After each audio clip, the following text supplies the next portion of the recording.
vous-même, vous incarnez la réussite. Et ce que vous voulez savoir aussi beaucoup de jeunes, c'est si vous deviez leur donner quelques conseils personnels, comment êtes-vous arrivé à la réussite? Qu'est-ce que vous pouvez leur dire?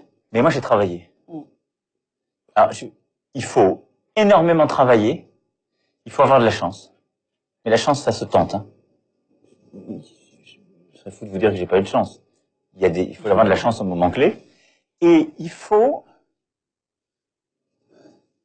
J'ai parfois dit, je crois que c'est clé pour faire ce que je fais aujourd'hui, mais je crois que c'est très comparable avec un entrepreneur. Souvent, chaque soir, on se couche avec le doute. Et chaque matin, il faut se réveiller avec une foi terrible et une confiance en soi. Il n'y a pas d'autre chose. Si on se réveille le matin en se disant c'est foutu, c'est fichu, je suis bloqué, j'y arriverai jamais, c'est trop compliqué. Moi, honnêtement, je suis dans un pays où le système politique ne permettait pas de produire ce que je suis. Et je le dis à toute la jeunesse africaine.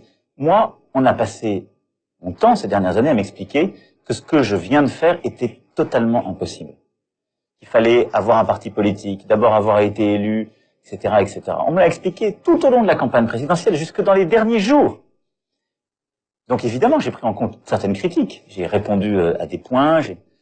Mais si je n'avais pas terriblement cru dans ce que je faisais, réussi à mobiliser des gens avec moi et autour de moi pour y croire, le réaliser, je ne serais pas là. Et donc, rien ne vous est donné. Rien. Et c'est encore plus vrai pour la jeunesse africaine. Il y a un côté pas juste. Il y a un côté pas juste pour vous. Mais dites-vous une chose, l'énergie que vous avez, la confiance en vous, personne ne vous la prendra et personne ne peut l'avoir à votre place. Donc, doutez chaque soir, mais réveillez-vous avec encore plus d'énergie le lendemain.